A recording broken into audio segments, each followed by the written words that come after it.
पुण्यात्माओं, परमात्मा कहते हैं कि झूठे सुख को सुख कहे ये मान रहा मनमोद, ये सकल चबीना काल का कुछ मुख में कुछ गोद। आज उस बूढ़े के घर में जो कहर था शायद किसी के घर में होगा, जहाँ वो ये सोच रहा था कि जो सुख आज मुझे शायद किसी को होगा। जब तक हम उस परम पिता की शरण ग्रहण नहीं करेंगे और जो साधनाएं हम करते हैं उससे हम मान बैठे हैं कि ये साधना से मुझे लाभ हो रहा है, कहाँ गई उसकी साधना, वो कहर टूट गया उस घर पे। तो पुण्यात्माओं, इसका समाधान केवल एकमात्र कबीर परमात्मा है और उसकी ये सत साधना जो दास के पास है। इसके अतिरिक्त कोई कबीर साहिब का नाम ले करके अगर आपको कोई जंतर मंत्र बताता है तो व्यर्थ है, यूजलेस है। और ये मंत्र जो दास आपको देता है ये है वो कारगर मंत्र। और इन मंत्रों को, इस साधना को यदि इस दास से प्राप्त करके कोई नीच व्यक्ति स्वयं बनकर संत इनको आगे दान करता है तो वो भी महा दुश्मन है इस मानव समाज का, क्योंकि वो अधिकारी नहीं है। अधिकारी के बिना ये मर्यादा इस भगवान की, अधिकारी के बगैर ये मार्ग चलेगा नहीं। अब जैसे कोई नकली पासपोर्ट बनवा लेता है तो उसको कोई नहीं घुसने देगा उस एयरपोर्ट के अंदर, और पता लग गया सरकार ने दोनों दोषी, बनाने वाला भी और बनवाने वाला भी, और उसका काम था वो भी अधूरा रह गया, उसको सजा और मिलेगी साथ में। तो पुण्यात्माओं, इस अध्यात्म ज्ञान से अपरिचित हम अभी तक इन नकली संतों के फंस गए और नकली धर्म गुरुओं के फंस के हमने अपना जीवन नाश कर लिए, क्योंकि इनको कख भी पता नहीं भक्ति मार्ग का। ये अपने सदग्रंथों से परिचित नहीं, जिनके आधार से हमें ज्ञान दिया करते थे। तो इससे आप जी को एक विश्वास होगा कि सचमुच दो साधना आप कर रहे थे और सुख भी हो रहे थे, और जब कैर टूटने लगे, जब कोई बचाव नहीं हुआ, प्रोटेक्शन नहीं हुआ, क्योंकि वो आपका प्रारब्ध आपको प्राप्त था, आपकी किस्मत मिल रही थी, आपके पूर्व जन्म की बैटरी चार्ज थी। और जब तक बैटरी चार्ज है इन्वर्टर की तो आपके पंखे भी चलते नजर आएंगे, आपकी ट्यूब भी जग रही होगी, रोशनी घर में होगी, लेकिन चार्जर नहीं लगा रखा, लाइट ठीक नहीं है, तो समझ लीजिए कि एकदम अंधेरा हो जाएगा, सब सुविधाएं आपकी समाप्त हो जाएंगी, क्योंकि वो चार्जर आगे है नहीं जिससे बैटरी में जो पावर स्टोर हो रही थी। तो अब ये जो चार्जर दिया जाएगा आप सभी पुण्यात्माओं को, और इससे आप अपनी इस आत्मा को चार्ज करो, आपके जो सुख समाप्त हो गए थे फिर से शुरू हो जाएंगे।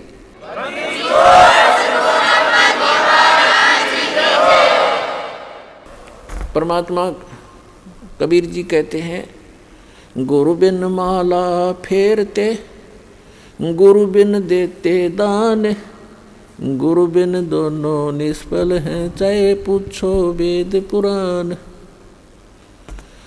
गुरु गोविंद दोनों खड़े, काके लागू पाए, बलिहारी गुरु अपना जिन गोविंद दियो मिलाए।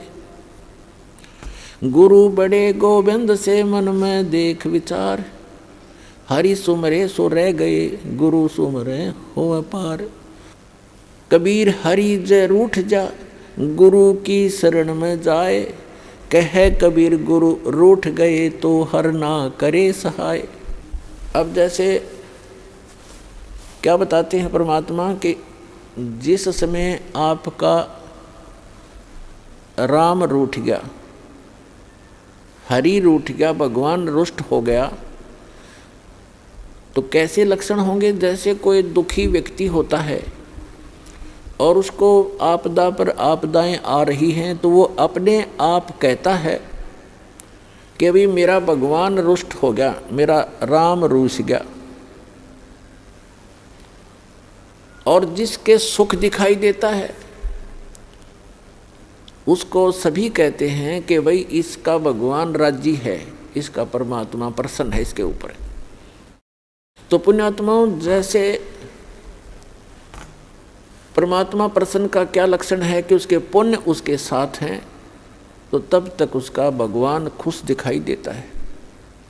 और जिसके पास पुण्य नहीं है उस पर पुण्य से सुख होता है और पाप से दुख होता है। जिनके पास पुण्य नहीं है, पाप स्टार्ट हो गए, तो उनका राम रूठ गया, यानी उन पर आपत्ति आनी प्रारंभ होगी। तो यहाँ परमात्मा कहते हैं कबीर परमेश्वर जी अपनी महिमा आप बताने आते हैं। वो आप आरती, आप साजे, आप किंगर, आप बाजे, आप ताल धान जनकारा, आप नचे आप देखन हारा, कह कबीर ऐसी आरती गाऊँ, आप मध्य आप समाओ। अपनी महिमा अपने बच्चों को वो स्वयं बताने आते हैं, क्योंकि भगवान की महिमा न भगवान न बता सके, जीव कैसे बता सकता है। ठीक है, उसके बताने के बाद हमारे जैसे परमात्मा ने दया करी जीवों पर कि हम उनके द्वारा दी गई बुद्धि से उसके बच्चों तक ये संदेश उसका एज इट इज भेज रहे हैं। अब क्या बताते हैं कि जब आपका राम रुस गया तो आपके पुण्य समाप्त हो गए, आपत्ति स्टार्ट होगी, दुख पर दुख आने लगे। तो परमात्मा कहते हैं कि उसका समाधान क्या है। जैसे आप कोई एक घड़ा पानी का भर के या एक बोतल पानी की भर के और सफ़र में जा रहे हो या कहीं खेतों में काम कर रहे हो, कोई मजदूरी कर रहे हो, और वो घड़े का जो पानी आपका जल समाप्त हो गया। जब तक जल था तो नो प्रॉब्लम, जब जल समाप्त हो गया तो बड़ी प्रॉब्लम, प्यास से प्राण निकलने को हुए। तो उस आपत्ति आ गई आपके ऊपर, क्योंकि आपके घड़े का जल समाप्त हो गया। वो कहाँ मिले? हैंड पंप पर जाइए, हैंड पंप पर जाइए और फिर वो जल का मटका घड़ा फिर भर लाइए, फिर सुख शुरू हो गया, वो आपत्ति फिर टल गई आपकी। तो यहाँ परमात्मा कहते हैं गुरु गोविंद दोनों खड़े और काके लागू पाए, बलिहारी गुरु अपना जिन गोविंदियों मिलाए। एक तरफ तो हैंड पंप खड़ा है, हैंड पंप है, एक तरफ एक मटके में जल है, घड़े में, जग में। तो परमात्मा हमें बताना चाहते हैं कि इन दोनों में से आप किसको सेलेक्ट करोगे। घड़े में जो 10-20 लीटर पानी है जग में, और एक तरफ हैंड पंप लगा है, आप इन दोनों में से किसको चाहोगे? बुद्धिमान व्यक्ति हैंड पंप को चाहेगा, क्योंकि हैंड पंप से 100 घड़े भर ले और घड़े में जल है वो 10 किलो 20 लीटर ये एक दिन में समाप्त हो जाएगा। तो यहाँ बताते हैं गुरु गोविंद दोनों खड़े। आप जो समझते हो कि जो आप सुख मानते हो वो सुख कहाँ है? उस गुरु जी के माध्यम से प्राप्त होगा आपको। अब जल तो समझ लो भगवान है और हैंडपंप गुरु जी है। तो परमात्मा आपसे पूछते हैं और आप ही जवाब देते हैं कि गुरु गोविंद दोनों खड़े, एक मटके में जल और एक हैंडपंप, अब काके लागू पाए। आप पे उत्तर देते हैं बलिहारी गुरु अपना जिन गोविंद दिया मिलाए। तो पुण्यात्माओं, समझदार को संकेत पर्याप्त होता है, बहुत होता है, क्योंकि जो दुख आप पर आ गए और गुरु रूपी हैंडपंप के अंदर वो शक्ति गॉड परमात्मा वाली विद्यमान है जो आपने सुख देगी। तो गुरु जी के पास आइए और उन सुखों को फिर प्राप्त कर लीजिए जो आपके समाप्त हो गए थे। तो यहाँ आने से आपके वो जग, आपके घड़े फिर से भर दिए जाएंगे इस सत साधना और आशीर्वाद के द्वारा।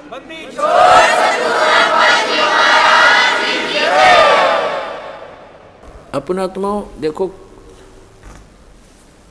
आपको यहाँ आने से कितना पुण्य मिलता है और आप कितने खाली हो चुके हो पुण्यों से। आशीर्वाद दिया जाता है, आशीर्वाद आपको एक एक्स्ट्रा ऐड होती है उस गॉड की, उसके गुरु रूप में रिप्रेजेंटेटिव के माध्यम से वो आपको एक्स्ट्रा राहत दी जाती है, ताकि आप फिर अपने आप भक्ति साधना करके अपने पैरों पर खड़े हो, खुद साधना करो। ये समझ लो आपको सब्सिडी है गवर्नमेंट की तरफ से। जैसे गवर्नमेंट कई जगह 80% सब्सिडी दे देती है। 1 लाख रुपया लोन ले लिया, काम करो भाई अपना, 80% सब्सिडी यानी माफ़ कर दी, 20% रह गया। और जो नालायक उसने भी नहीं दे सकता तो वो करता नहीं व्यवसाय, वो बकवास कर रहा है।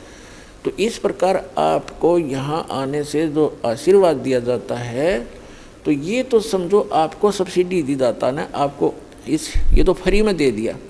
फिर आपने साधना करनी पड़ेगी, वो फिर साथ में मंत्र मजदूरी दी जाती है कि अपनी कमाई करो।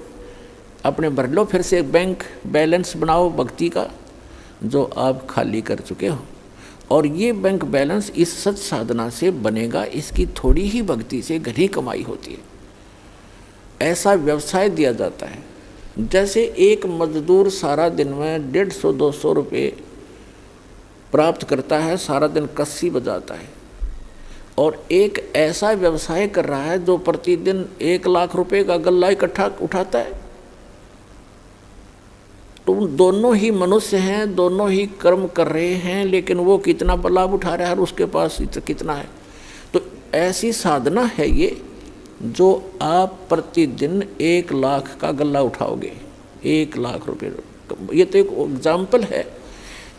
ये ऐसी साधना आपको दी जाएगी, पूरे विश्व के प्राणी भी इससे ऐसे ही लाभ प्राप्त कर सकते हैं, पूरे विश्व के।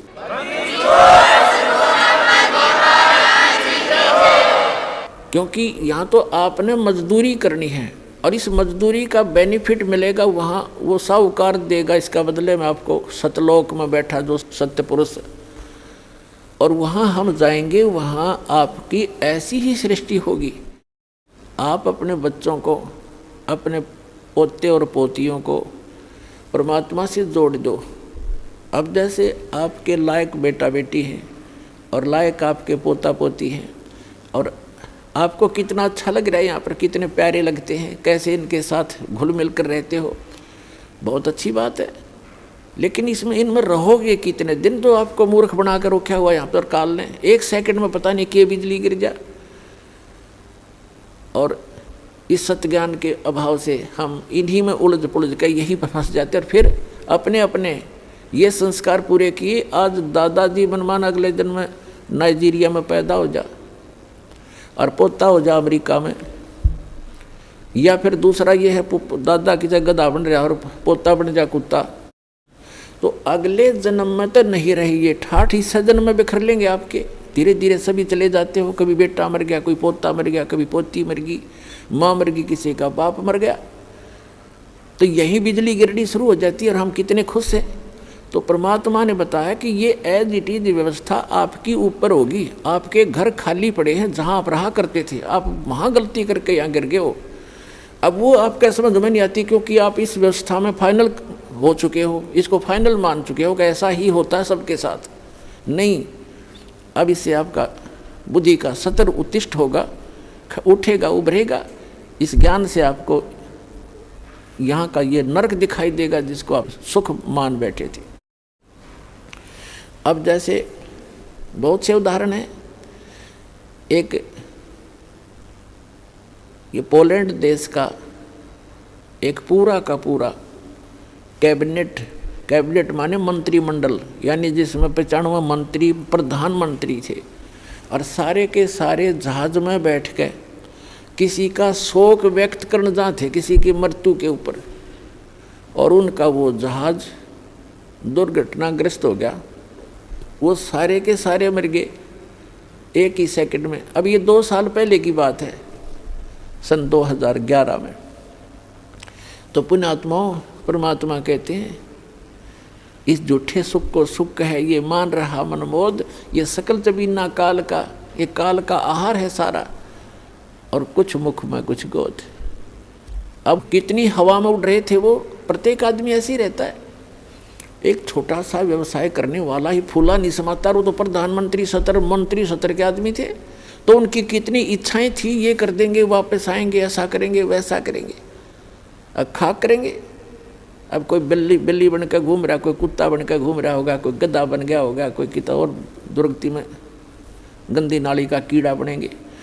तो अभी तक हमें पता नहीं था कि इसका कोई विकल्प है, कोई अल्टरनेट है। अब अल्टरनेट है, गारंटीड है, गॉड गिवन है।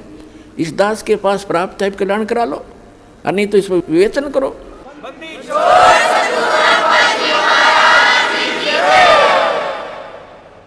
ऐसे ही यहाँ बहुत से उदाहरण आप देखते हो। एक मुख्यमंत्री जी हेलीकॉप्टर में जा रहे थे, आगे लोग उनकी स्वागत में मालाएं लिए खड़े थे, और वो दुर्घटनाग्रस्त हो गया। 3 दिन में लाश पाई उस मुख्यमंत्री जी की। और अब क्या बनेगा आगे का हमें पता है, इस दास को पता है, परमात्मा के विधान से परिचित। अगले जन्म में गधा बनेगा। अपने पूर्व जन्म की मलाई को नाश कर लिया, आगे भक्ति की नहीं, चार्जर ठीक मिला नहीं। पुण्यात्मा होते हैं जितने मंत्री हैं या अफसर हैं, अधिकारी हैं, या कोई व्यवसाय है जिसका, और या वैसे मानव श्री प्राप्त है जिनका, जो तो वो भक्ति के लिए भटकते रहते हैं। वो चाहते हैं हम भक्ति करें और वो करते भी रहते थोड़ी बहुत, लेकिन वो साधना ठीक नहीं, शास्त्र विधि को त्याग कर दो, मनमाना आचरण करते। जैसा आपको रोहतक के एक परिवार का उदाहरण दिया, वो साधना कर रहे थे, शास्त्र विधि त्याग का मनमाना आचरण कर रहे थे। वो नकली गुरु था जो उनसे क्रियाएं करा रहा था, और उनको ये भ्रम था कि तुम इन गुरु जी के द्वारा बताएगी साधनाओं से आप सुखी हैं। अब इस तत्व ज्ञान की रोशनी में आपको पता चलेगा कि वो उसके पूर्व जन्म के प्रारब्ध थे, वो पूर्व जन्म के संस्कारों से बनी किस्मत में लेख थे, उनको वो मिटा नहीं सके वो गुरु और उनकी साधनाएं।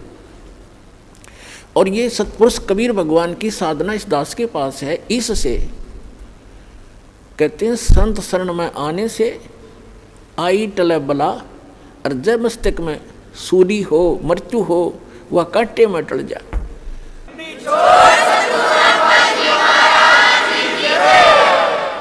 तो वह कांटे में टल जाए, यानी थोड़ी बहुत, जैसे किसी की मृत्यु होनी हो और टांग टूट गई दुर्घटना में, सारा न बचाव रह गया, टांग तो जुड़ जाएगी 6 महीने में, और जीवन कैसे मिले। तो इस परमात्मा की शरण में आने से आपके परिवार की रक्षा होगी। आप यहाँ भी सुख चाहते हो तो यही देगा आपको, ये सुख सागर है, ये पूर्ण परमात्मा है।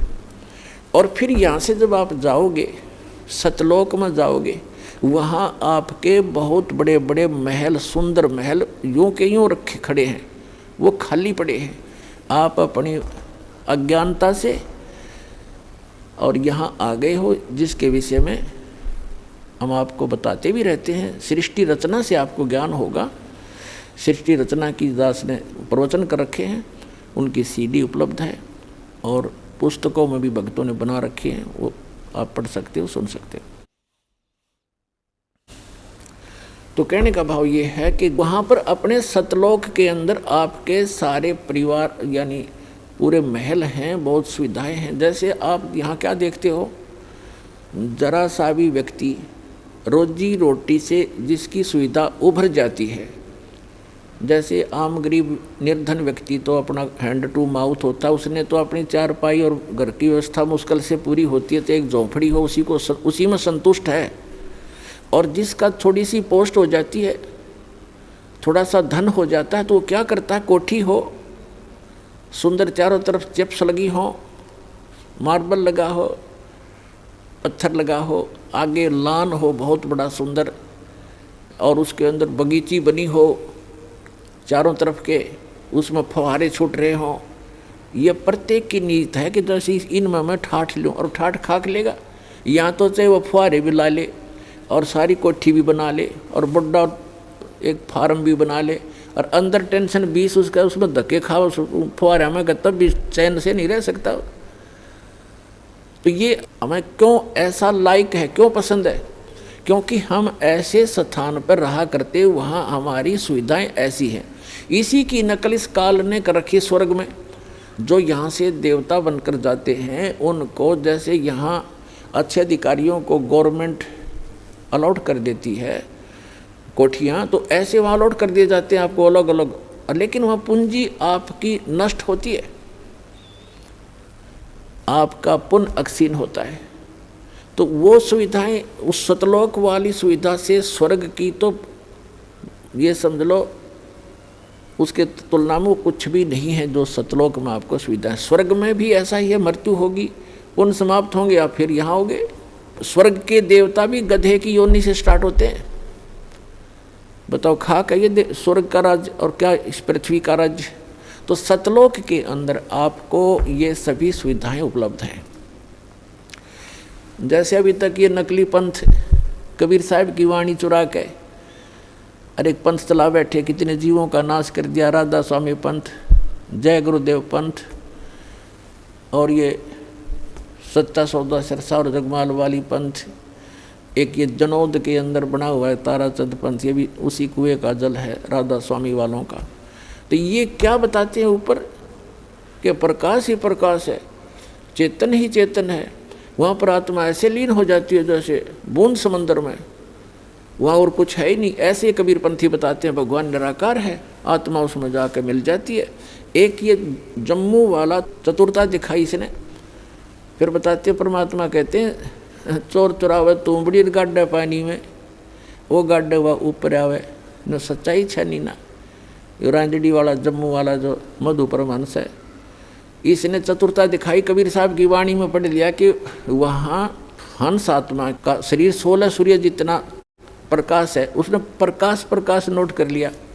तो उसने एक अलग से सिद्धांत पेश कर दिया मन घड़ंत के पहले परमात्मा ने एक शब्द उच्चारा, उस तो सफ़ेद प्रकाश हो गया, उस प्रकाश में फिर परम पुरुष मिल गया, फिर वो सतलोक बन गया, अमरलोक हो गया, है खाक चरा, वही की वीरे का चेतन प्रकाश हो गया फिर।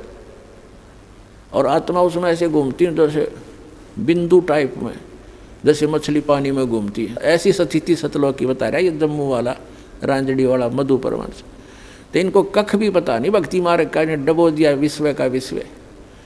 तो पुण्यात्मा सतलोक के अंदर ऐसी सृष्टि है, उसकी नकल कर रखी काल ने यहाँ पर, नकल डुप्लीकेट। अब देखो कोई भी व्यक्ति वृद्ध होना पसंद नहीं करता। अब एक लगभग 75 वर्ष की वृद्धा, और उसको मैंने कहा बुढ़िया चली तेरा सुन ली बात अर्जी तेरी, ने बोली तने बुढ़िया दिखूँ मैं, और जाड़ ने दांत उसके। मैं कहा भाई बुढ़िया कद दिखेगी, फिर मेरे समझ में नहीं आई। मैं तुझसे ज़्यादा नहीं बोला, पर अपने मन में मैंने सोचा देख, वो हमें तो ज्ञान हो गया कि इस मन का स्वभाव है, क्योंकि ऐसे स्थान से आया है ये बूढ़ा होना पसंद नहीं करता। ऐसे ही एक रिटायर्ड मास्टर जी था, वो कहने लगा जी ऐसे ऐसे अभी नाम लिया मैंने आज ही, और मेरे ऐसी ऐसी गड़बड़ सी रहती है। मैं बोला वृद्ध हो गई, इतनी थोड़ी बहुत ठूँ ठा तो हो ही जाती है। मैं बोला अभी बूढ़ा कहाँ हुआ, 74 साल का ही तो हूँ। अच्छा भाई बूढ़ा कद होगा फिर। तो ये स्थिति हमारे मन की है, और ये बिल्कुल ठीक है। और फिर मृत्यु क्यों होती है? जब हम कितने सुखी हैं यहाँ पर, सारा जीवन एक संपत्ति संतान को जोड़ने में, उनकी सुरक्षा में, उनके पालन पोषण में लगा देते हैं, और फिर ना संतान का भरोसा ना अपने आप का। 1 सेकंड में के बिजली गिर जाए इस गंदे लोक में। तो ये इसका समाधान बताया भगवान। अभी तक विकल्प नहीं था हमारे पास। हम ज़्यादा से ज़्यादा स्वर्ग माना करते थे, स्वर्ग चले जाएंगे। स्वर्ग का नहीं पता था, स्वर्ग में गए हुए प्राणी भी वापस आते हैं। श्रीमद् भगवत गीता अध्याय नंबर 8 के श्लोक नंबर 16 में कहा कि अर्जुन जो मेरी भक्ति करता ब्रह्म तक की, जैसे गीता अध्याय नंबर 8 के श्लोक नंबर 13 में ये गीता ज्ञानदाता कहता है मेरा एक ओम अक्षर है मुझ ब्रह्म का, ओम इति एकाक्षरम ब्रह्म विवरण माम अनुसमरण ये प्रयाति तजन देहम से याति परमाम गतिम। मुझ ब्रह्म का केवल एक ओम मंत्र है, नथिंग एल्स। इसके अतिरिक्त कोई मंत्र नहीं। ये और अटपट करते हैं, ओम नमः शिवाय, ओम भगवते वासुदेव नमः, एवं नमः, ये बकवाद है सारी। ये मंत्र नहीं मोक्ष मार्ग, ये तो भांग है समझ लो, गेहूं के बीज के स्थान पर। तो ये कहता है मेरा एक ओम मंत्र है, और इसका जाप करते हुए अंतिम श्वास तक जाप करता हुआ जो शरीर छोड़कर जाता है वो ब्रह्म मुझसे मिलने वाली, ओम से मिलने वाली परम गति को प्राप्त होता है। ओम से मिलने वाली परम गति कौन सी है? ब्रह्मलोक, क्योंकि ये ब्रह्म का मंत्र है ओम। गीता अध्याय नंबर 8 के श्लोक नंबर 16 में कहा है कि ब्रह्मलोक पर्यंत, ब्रह्मलोक में गए हुए प्राणी भी वापस पुनरावृत्ति में है, उनका फिर जन्म मृत्यु होता है। गीता ज्ञानदाता चौथे अध्याय के 5 और 9 श्लोक में, गीता अध्याय नंबर 2 के श्लोक 12 में, गीता अध्याय नंबर 10 के श्लोक नंबर 2 में गीता ज्ञानदाता कहता है कि अर्जुन तेरे और मेरे बहुत जन्म हो चुके हैं, तू नहीं जानता, मैं जानता हूँ। इससे सिद्ध है कि ब्रह्म ओम नाम का जाप करने वाले ब्रह्मलोक में गए, ब्रह्मलोक में के बाद भी जन्म मृत्यु में आए। और गीता ज्ञानदाता स्वयं कहता मेरे और तेरे बहुत जन्म मृत्यु हो चुकी है, तू नहीं जानता, मैं जानता। इसलिए गीता ज्ञानदाता 18वें अध्याय के 62वें श्लोक में कहता है कि अर्जुन तू सर्वभाव से उस परमेश्वर की शरण में जा जिसकी कृपा से तू परम शांति को और सनातन परम धाम को प्राप्त होगा। सनातन परम धाम शाश्वतम स्थानम, शाश्वत माने सदा रहने वाला, जिसका कभी क्षय ना हो, कभी नाश ना हो, वो स्थान वो सत्यलोक है। उसको संत भाषा में सत्यलोक कहते हैं। सत्य का नाश नहीं होता, अविनाशी होता सत्य, वो सत्यलोक है। किसकी शरण में चला जा? गीता अध्याय नंबर 8 के श्लोक नंबर 1 में अर्जुन ने पूछा कि हे भगवान, गीता ज्ञानदाता से, कि आप जी ने गीता अध्याय नंबर 7 के और श्लोक नंबर 29 में 29 में कहा है कि जो व्यक्ति जरा और मरण से छूटने का ही प्रयत्न करते हैं, जरा माने वृद्धावस्था और मरण माने डेथ, मृत्यु, जो जरा और मरण से ही छूटने का प्रयत्न करते हैं, यानी संसार की किसी वस्तु की इच्छा नहीं रखते, ते ब्रह्म तत्विदु कर्षणम अध्यात्म अखिल च कर्मम, वो सारे अध्यात्म से और सभी कर्मों से और तत्ब्रह्म से परिचित हैं। अब गीता अध्याय नंबर 4 के श्लोक नंबर 32 और 34 में 2 कंसेप्ट क्लियर किए हैं। एक तो ये किया है कि सच्चिदानंद घन ब्रह्म स्वयं आकर के वो परम अक्षर ब्रह्म अपने मुख कमल से तत्व ज्ञान बताता है, उसके अंदर उस परमात्मा के पाने की यथार्थ विधि होती है, उसको तत्व ज्ञान कहा है। चौथे अध्याय के 34वें श्लोक में कहा कि अर्जुन, तू उस तत्व ज्ञान को जो complete God given complete spiritual knowledge है, पूर्ण परमात्मा परम अक्षर ब्रह्म के द्वारा दिया गया जो सच्चा ज्ञान है, वो तत्व ज्ञान है, उसको तू तत्वदर्शी संतों के पास जाकर समझ, उनको दंडवत प्रणाम करने से, कपट छोड़कर सरलता पूर्वक प्रसन्न करने से वो तत्वदर्शी संत तुझे उस तत्व ज्ञान का बोध कराएंगे, उपदेश करेंगे। अब 7वें अध्याय के 29वें श्लोक में गीता ज्ञानदाता कहता है कि माम आश्रित यतन्ति ते, मेरे इस मार्गदर्शन का आश्रय करके कि तत्वदर्शी संतों की खोज कर लो, और वो तत्वदर्शी संत बताओगे उस तत्व ज्ञान को। जिन्होंने ये आश्रय कर लिया, मेरे संकेत समझ गए, वो केवल जरा और मरण से ही छूटने का प्रयत्न करते हैं, क्योंकि वो उस तत्व ब्रह्म से और यहाँ के सारे अध्यात्म ज्ञान से और सभी कर्मों से परिचित हैं। जैसे दास आज के सत्संग में आपको वही क्लियर कर रहा है कि ऐसे कर्म करते रहे, ऐसे कर्म करने से ये लाभ होगा, ये हानि होगी, ये भक्ति करने से ये इतना लाभ होगा, जो पूर्व के संस्कार आपके प्राप्त हैं उनसे आपको ये लाभ हो रहा है, सतभक्ति ना करने से फिर वो एक ही दम आप प्राप्तियाँ आ जाती हैं। और बहुत से प्रमाण भी आपको दिए। मंत्री थे, प्रधानमंत्री थे, मुख्यमंत्री थे, वो पूर्व जन्म के पुनः से बने हुए थे, आगे चार्जर था नहीं, आगे सतभक्ति थी नहीं, एक ही दम सब नाश हो गए, जैसे डिस्चार्ज हो जाती है बैटरी इन्वर्टर की, और एक ही दम सब सुविधाएं समाप्त हो जाती है। तो इस संपूर्ण अध्यात्म ज्ञान से सभी कर्मों से जो परिचित हो जाते हैं वो तत्ब्रह्म से परिचित है, और इन कर्मों से अध्यात्म ज्ञान से वो ही जरा और मरण से छूटने का प्रयत्न करते हैं। जरा माने वृद्धावस्था का कहर। पुणात्मा, अब आप देखते हो कोई बूढ़ा चल रहा लाठी के सहारे, कभी बैठ जाता, कभी चल पड़ता रहा। आप जब युवा हो स्पीड से निकल जाते उसको यूँ देखते हुए आपके कभी सपने में मनाती या दुर्गति थारी भी होगी, आपकी भी होगी। तो जब तक आपको ये ज्ञान नहीं होगा तब तक ये मन की बकवाद समाप्त नहीं होंगी। इस ज्ञान से 90% लगाम डल जाएगी इस मन पापी के, जो दास आपको बताने चाह रहा है। जो बेमतलब की रिश्वतखोरी, चोरी, हेरा फेरी ये करते फिरते सारा दिन झूठ बोलते हैं पेट के लिए, और एक सेकंड का भरोसा नहीं कहाँ बिजली गिर जाए। और जब हम इस परम पिता की शरण में आ जाएंगे, आपको चार्जर मिल जाएगा, हैंडपम्प मिल जाएगा, कितना जल भर लो, दूसरे का क्यों चराओ, तो अपना भरो ठाट कर, कितना ठोक लियो, मटके भर कर धर लियो सपेर। तो हम अविधिवत चलने से चोर उचक्के बन गए, और शास्त्र अनुकूल साधना करने से आपको यहाँ भी सुख देगा और वहाँ पहुँचावेगा आपको जो गीता ज्ञान दाता बता रहा है। अब बताएंगे आगे। अब गीता ज्ञान दाता बता रहा है कि जो मेरा इस ज्ञान को आश्रय कर लेते हैं, तत्वदर्शी संत की खोज कर लेते हैं, उससे फिर उस तत्ब्रह्म की जानकारी हो जाती है। तत्ब्रह्म, उस परम अक्षर ब्रह्म की, उस परमात्मा की, जिसमें 18वें अध्याय के 62वें श्लोक में जिसकी शरण में जाने के लिए गीता ज्ञानदाता कह रहा है। उसकी जानकारी होती है और सभी कर्मों से परिचित हो जाते हैं और सभी अध्यात्म कंप्लीट स्पिरिचुअल नॉलेज से वो परिचित हो जाते हैं। तो केवल वो जरा और मरण से छूटने का प्रयत्न करते हैं। जैसे दास ने उदाहरण दिया कि एक बुढ़िया 80 साल की 75-80 वर्ष की और मुँह में दांत नहीं, और उसको मैंने कह दिया बुढ़िया पीछे हो, दूसरी को आने दे, ये बहनों को। ने बोली इतने बुढ़ी दिखूँ मैं? वो तेरा गजब हो, 80 साल की दाढ़ नहीं। ये बिल्कुल सही है, क्योंकि हम वृद्ध होना कति लायक नहीं करते और न ही हम मृत्यु पसंद करते। और ये दोनों डेफिनेटली होंगे, मृत्यु भी होगी और वृद्ध भी होंगे।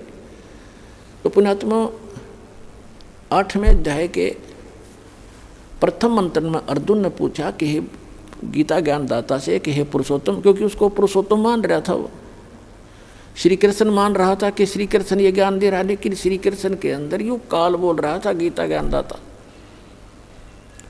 उसने पूछा कि किम तत्ब्रह्म, किम अध्यात्म, किम कर्म पुरुषोत्तम। तो उसने पूछा कि वो तत्ब्रह्म क्या है जिसको जानकर, और क्या वो अध्यात्म ज्ञान है। उसके विषय में गीता ज्ञानदाता 8वें अध्याय के 3रे मंत्र में कहता कि वो परम अक्षर ब्रह्म है।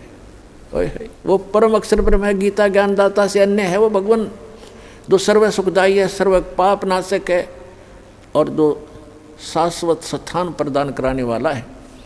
इसलिए 18वें अध्याय के 62वें श्लोक में कहा कि अर्जुन तू सर्वभाव से उस परमेश्वर की शरण में जा, उसकी कृपा से ही तू परम शांति को और सनातन परम धाम को प्राप्त होगा। अब गीता ज्ञानदाता ने तो 8वें अध्याय के 13वें श्लोक में अपनी साधना बता दी कि मुझ ब्रह्म का केवल एक ओम अक्षर है। ओम इति एकाक्षरम ब्रह्म व्यवहारण माम अनुसमरण ये प्रियाति तजन देहम स याति परमाम गतिम। अब उसने स्पष्ट कर दिया कि मेरा तो एक ओम मंत्र है मुझ ब्रह्म का, और ओम से क्या मिलता है ब्रह्मलोक। 8वें अध्याय के 16वें श्लोक में बता दिया कि ब्रह्मलोक पर्यंत, ब्रह्मलोक में गए हुए प्राणी भी पुनर्जन्म के अंदर हैं। वो शाश्वत स्थान नहीं हुआ जहाँ जाने के बाद वापस नहीं आना पड़ता।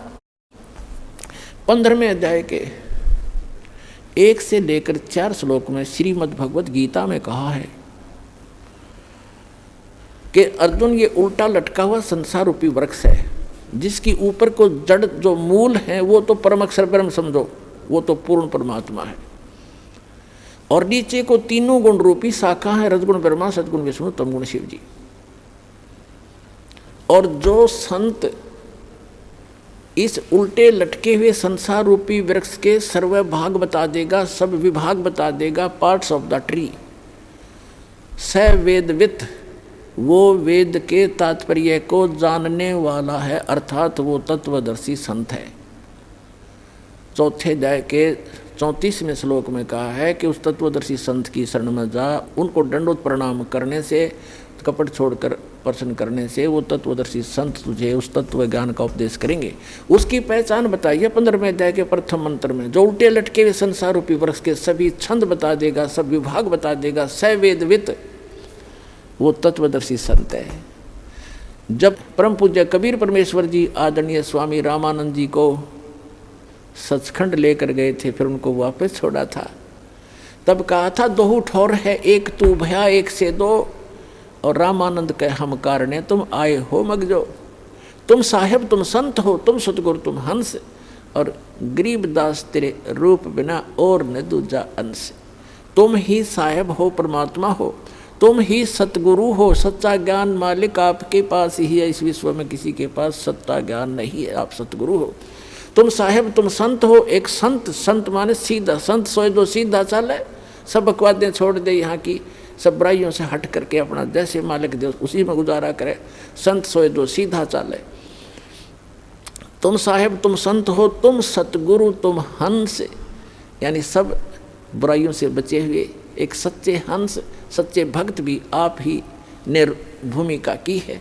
तुम साहेब तुम संत हो, तुम सतगुरु तुम हंस, और गरीबदास तेरे रूप बिना और ने दूजांस। तो उस सतगुरु रूप में आए हुए 600 वर्ष पहले कबीर भगवान ने ये तत्व ज्ञान बताया था। उस परम अक्षर ब्रह्म ने, वो काशी के अंदर जो धाणक रूप में रहे थे, दुल्हाए रूप में, वो परम अक्षर ब्रह्म थे और आज भी हैं वो।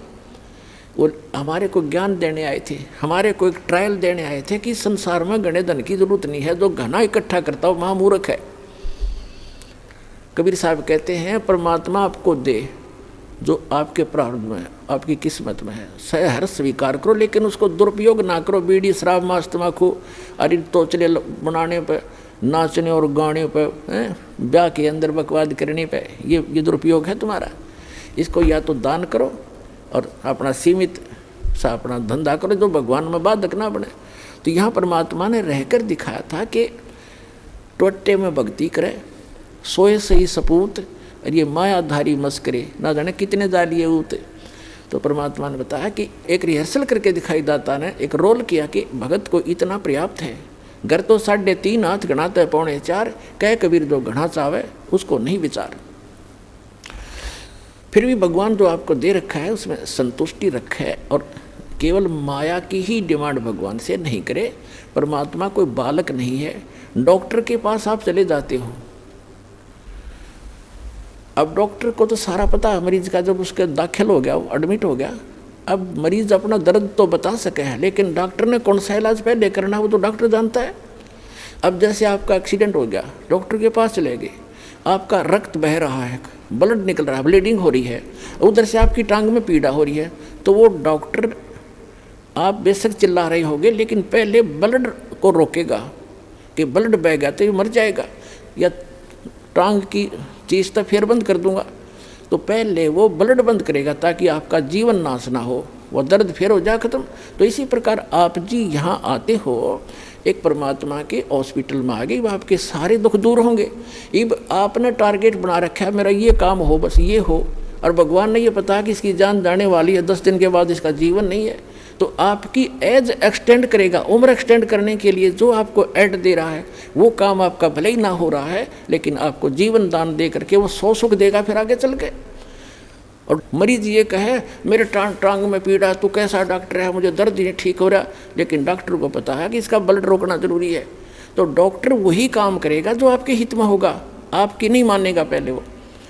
उसको मालूम है कि आप चिल्ला रहे हैं, उसको मालूम है कि इसमें ऐसी पीड़ा होगी, लेकिन ये घातक नहीं है। तो छोटे मोटे जो कष्ट आपको यहाँ आने पर भी हो रहे हैं, जैसे कई तो ऐसे हाथी ठीक हो जाते, कुछ एक को अभी वो राहत नहीं मिल रही है जो वो डिमांड लेकर आते हैं। उसका कारण क्या है कि आपका जीवन नाश होने वाला होगा निकट भविष्य में, और परमात्मा आपको एक्सटेंड करेंगे, पहले वो ठीक करेंगे आपका, फिर आप पे सारा सुख होता चला जाएगा, जीवन भी मिलेगा, भक्ति भी होगी, सारा सुख भी यहाँ का जो चाहिए वो भी देगा।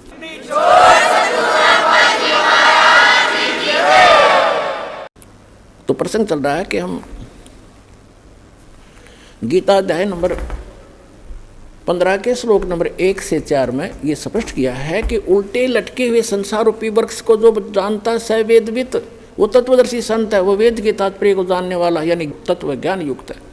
तो वो ज्ञान स्वयं भगवान ने बोला करके 600 वर्ष पहले, जिसको हम एक जुल्हा एक धानक कहा करते थे। पुण्यात्माओं, ये आपके पिता हैं, पूरे विश्व के सभी आत्माओं के हमदर्द हैं।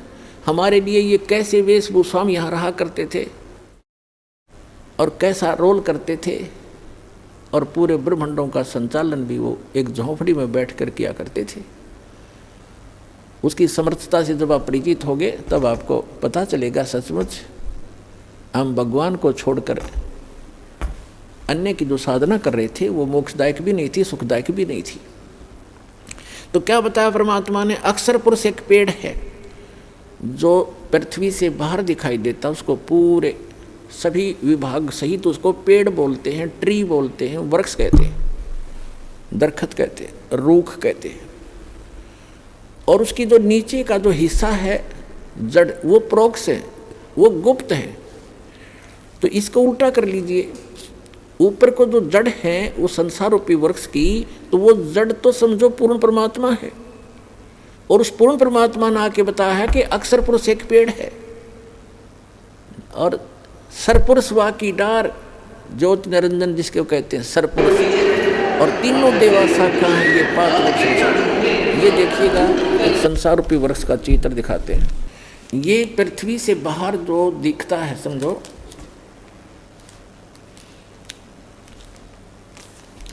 ये जो इतना है, ये देखिएगा ये स्थिति है वृक्ष की, पेड़ की।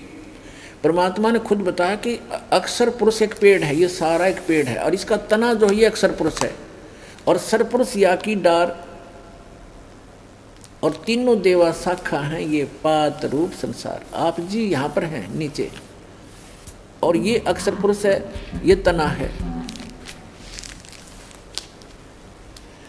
ये अक्षर पुरुष तो समझो एक तना है ये इस पेड़ का, और इससे एक मोटी डार निकली है, वो सरपुरुष है। ये सरपुरुष है जिसको ब्रह्म कहते हैं, ब्रह्म। और इसके 3 पुत्र हैं, इसकी 3 शाखाएं हैं, रजगुण ब्रह्मा जी, सतगुण विष्णु जी, तमगुण शिव जी, और पात रूप संसार। अब ये तो उस परम पिता ने आके बता दिया कि अक्षर पुरुष एक पेड़ है, और निरंजन वा की डार, ये सरपुरुष वा की डार, और तीनों देवा शाखा है ये पात रूप संसार। तो ये जड़ कौन है ये बताने के लिए दास को भेजा है कि ये जड़ जो है ये परम अक्षर ब्रह्म है इस संसार रूपी वृक्ष की। और वो परम अक्षर ब्रह्म कौन है? अनंत कोट ब्रह्मांड का एक रति नहीं भारे, ये सतगुरु पुरुष कबीरे हैं कुल के सिरजनहारे। ये हो परम अक्षर ब्रह्म। अपने आत्मा उस परमात्मा ने स्वयं आकर बताया कि अक्षर पुरुष एक पेड़ है, सरपुरुष वा की डार, और तीनों देवा शाखा हैं ये पात रूप संसार। तो गीता अध्याय नंबर 15 के श्लोक नंबर 1 में कहा कि जो संत, जो व्यक्ति संसार रूपी वृक्ष के इन सभी पार्ट्स को बता देगा, छंद को बता देगा, स वेदवित, तो तत्वदर्शी संत। उसके पश्चात चौथे अध्याय के 15वें अध्याय के चौथे श्लोक में कहा उसके पश्चात परमेश्वर के उस परम पद की खोज करनी चाहिए जब तत्वदर्शी संत मिल जाए। उस तत्व ज्ञान से गीता अध्याय नंबर 15 के श्लोक नंबर 1 से 4 का निष्कर्ष दास बताने जा रहा है। तीसरे में कहा है कि उस तत्व ज्ञान से इस अज्ञान रूपी गुत्थी को काट कर, समझ कर, उसके पश्चात परमेश्वर के उस परम पद की खोज करनी चाहिए, जहाँ जाने के बाद साधक फिर लौटकर कभी संसार में नहीं आते।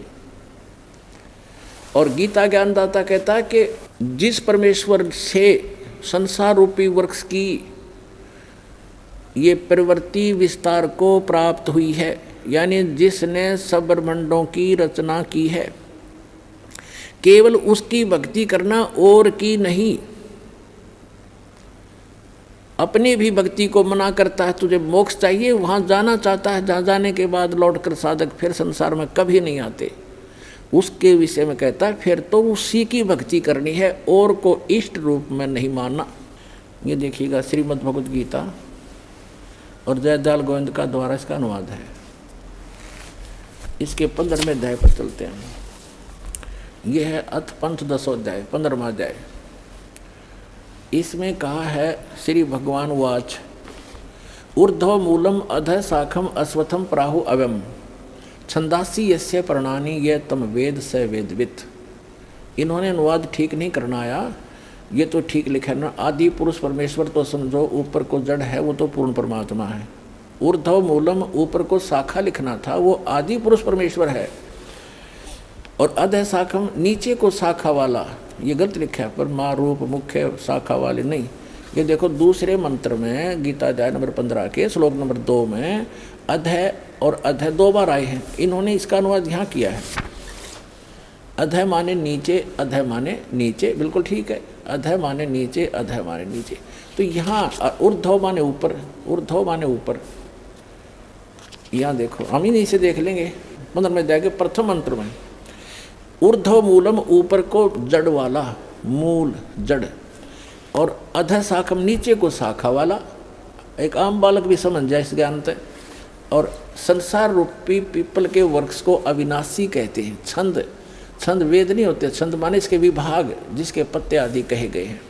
और तम वेद, तम यह वेद जिसको उस संसार रूपी वृक्ष को जो अंधकार रूप में छुपा हुआ है, ज्ञान रूप में, जिसको समझ नहीं सके, उस संसार रूप वृक्ष को जो पुरुष मूल सहित यानी जड़ से लेकर और पत्तों तक तत्व से जानता है, स वेदवित, स वेदवित, वह वेद के तात्पर्य को जानने वाला है, अर्थात वह तत्वदर्शी संत है। ये दूसरे में क्या कहा है कि उस संसार वर्ष की तीनों गुण रूप, तीनों गुण माने रजगुण ब्रह्मा, सतगुण विष्णु, तमगुण शिव जी, रूप जल से बढ़ाई हुई नहीं, ये शाखाएं हैं। विषय प्रवाला शाखा हैं, विषय विकारों वाली ये शाखा हैं। रजगुण ब्रह्मा, सतगुण विष्णु, तमगुण शिव जी अध नीचे और ऊपर फैली हुई है। ये नीचे माने जैसे यो गीता का ज्ञान पृथ्वी पर बोला जा रहा था, ऊपर स्वर्ग नीचे पाताल, ऊपर और नीचे फैली हुई है। क्योंकि श्री ब्रह्मा, श्री विष्णु, श्री शिव जी एक एक गुण युक्त हैं, एक एक विभाग के मंत्री हैं। इनका प्रभाव इन तीनों ही लोकों पर है, पृथ्वी लोक पर, पाताल लोक और स्वर्ग लोक पर। इससे अन्य जो स्थान हैं, जो ब्रह्म लोक है वो अलग स्थान है, वहाँ पर ये काल भी तीन ही रूप धारण करके रखता है, उसमें भी तीनों ही गुण अपने विद्यमान रखता है। वो ऊपर के लोकों के लोग उससे प्रभावित होते हैं, इनका केवल यहीं तक सीमा है। अब देखो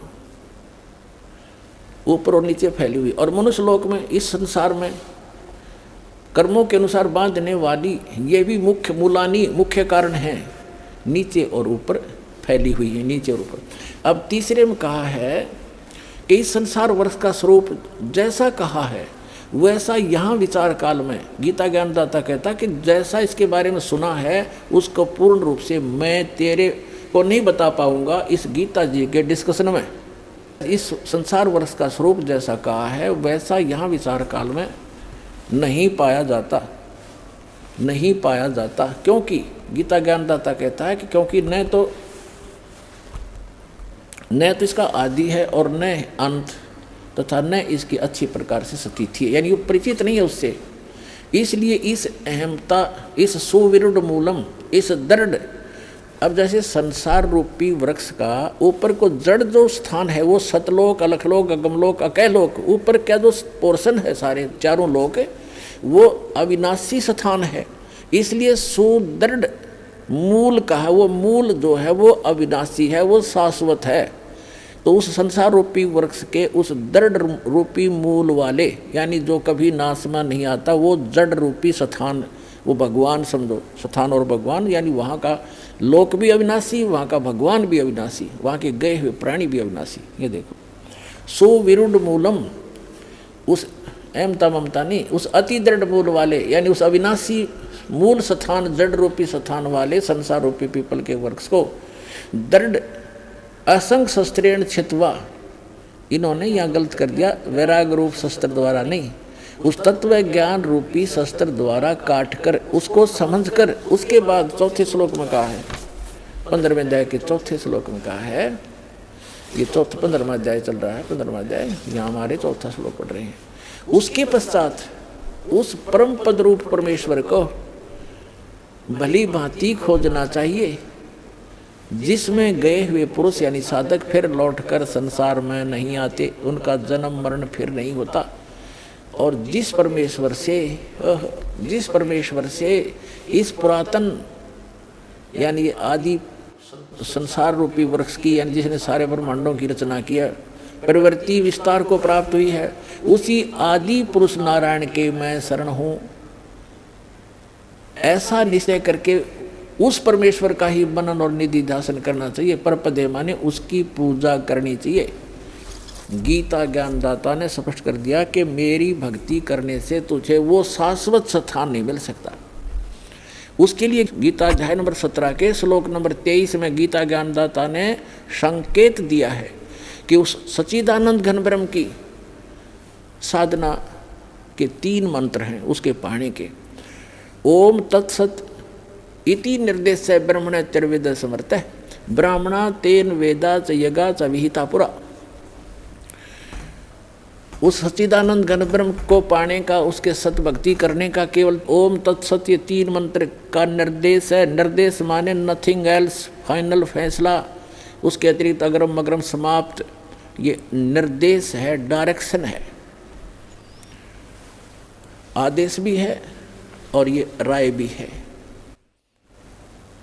सच्चिदानंद घन ब्रह्म को पाने का, उस परमअक्षर ब्रह्म को, उस सुख स्थान को पाने का ये 3 मंत्र की मजदूरी है, स्मरण है इसका 3 मंत्र का। गीता अध्याय नंबर 15 के श्लोक नंबर 16 और 17 में 3 पुरुष बताए, एक सरपुरुष, एक अक्षर पुरुष और तीसरा परम अक्षर पुरुष यानी परम अक्षर ब्रह्म। तो आपको पूरा डिटेल बताई दी है, कोई उल्टे लटके हुए संसार रूपी वृक्ष की। तो परम अक्षर ब्रह्म तो उसकी जड़ समझो, मूल है, जो सबका धारण पोषण करता है। तो गीता अध्याय नंबर 15 के श्लोक नंबर 16 में कहा कि दो पुरुष हैं, सरपुरुष और अक्षर पुरुष, और ये दोनों नासवान, इनके अंतर्गत जितने प्राणी वो भी नासवान है। जीवात्मा किसी की नहीं मरती, हो तो गधे कुत्ते की भी नहीं मरती।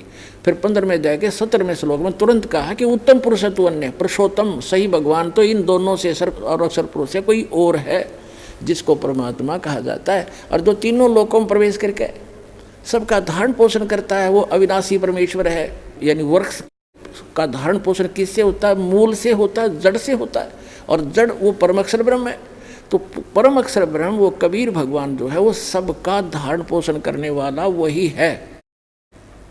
तो यहाँ क्या बताया है कि उस ओम तत्सत, ओम जो है, ओम तो मंत्र है ब्रह्म का जिसको सरपुरुष कहते हैं, और तत् है ये अक्षर पुरुष का जिसको परब्रह्म भी कहते हैं। ब्रह्म से नेक्स्ट ब्रह्म, परब्रह्म दूसरा।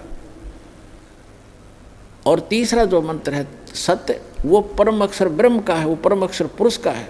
तो ये तीनों मंत्र इस दास के पास उपलब्ध हैं। इन तीनों मंत्रों की मजदूरी करनी है, इसकी साधना करनी है। अभी तक ये मार क्यों खाते रहे कबीर पंथी? ये इन मंत्रों का जाप नहीं करते थे जो दास आपको प्रथम बार देता है। ये कहते हैं तो ब्रह्मा विष्णु महेश की पूजाएं हैं, हम क्यों करें, हम तो सतपुरुष की साधना करेंगे। ऐसे ही ये बात बिगड़ी रही। अरे ये साधना नहीं, ये तो यहाँ के मालिक हैं। बताओ, हम जिस क्षेत्र में रह रहे हैं और वहाँ के तहसीलदार या वहाँ के SHO या किसी और से खस्सें और उनका जो टैक्स है वो नहीं दें तो हमें लाभ कैसे मिलेगा? जैसे हमने बिजली ले ली बिजली विभाग से, टेलीफोन ले लिया टेलीफोन विभाग से, और जब उनका कर्जा उसको देंगे नहीं, टैक्स उनका रेंट नहीं देंगे तो वो सुविधा बंद कर देंगे हमारी। इसमें क्या एहसान किया? तो हम मजदूरी कर रहे हैं यहाँ की सुविधा प्राप्त करने के लिए, और कुछ धन डिपॉजिट कर रहे हैं जो अपने सब लोग जाने के लिए। तो ये इनकी पूजा नहीं है।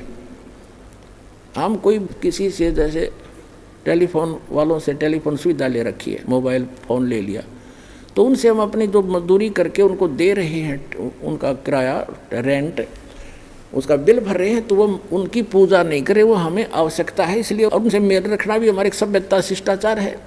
तो ये सभी ब्रह्मा विष्णु महेश भी एक यहाँ के अधिकारी हैं। ये इनके सत्र का जो लाभ है यही देंगे उसको, और उसकी विधि बताई है कि इनका ये ऐसे ऐसे आपने ये बिल भरना पड़ेगा, इसकी मजदूरी ये है, इस मजदूरी से वहाँ आपको ऑटोमेटिक कनेक्शन मिला रहेगा। ऐसा सिस्टम भगवान का। तो यहाँ ओम तत्सत ये तीन इन पुरुषों की भक्ति है, सरपुरुष, अक्षर पुरुष और परम अक्षर पुरुष की। तो गीता ज्ञानदाता कहता है कि उस परमात्मा की शरण में जा जिसके 3 मंत्र की भक्ति है। सच्चिदानंद घन ब्रह्म के पाने की केवल 3 मंत्र का निर्देश है। गीता अध्याय नंबर 8 के श्लोक नंबर 5 और 7 में गीता ज्ञानदाता अपनी साधना बताता कि मेरी भक्ति कर मुझे प्राप्त होगा, लेकिन युद्ध करना पड़ेगा, शांति नहीं हो सकती। जहाँ युद्ध है वहाँ शांति खाक है। तो कहता है तूने युद्ध करना पड़ेगा। यदि तुझे परम शांति चाहिए तो 18वें अध्याय के 66वें श्लोक में कहा कि उसकी शरण में जा, उस परम अक्षर ब्रह्म की शरण में। उस परम अक्षर ब्रह्म का मंत्र बता दिया 15वें अध्याय के 23वें श्लोक में। और अब 8वें अध्याय के 8, 9, 10 श्लोक में गीता ज्ञानदाता कहता है कि उस परम अक्षर ब्रह्म की भक्ति करेगा तो उसको प्राप्त होगा, जहाँ जाने के बाद साधक फिर लौटकर कभी संसार में नहीं आता। तो वहाँ सारी सुख सुविधाएं हैं। पुण्यात्माओं, आपका सौभाग्य है, धन है आपके माता पिता जिनसे जन्म हुआ ऐसे समय में। अपना कल्याण कराओ। भक्ति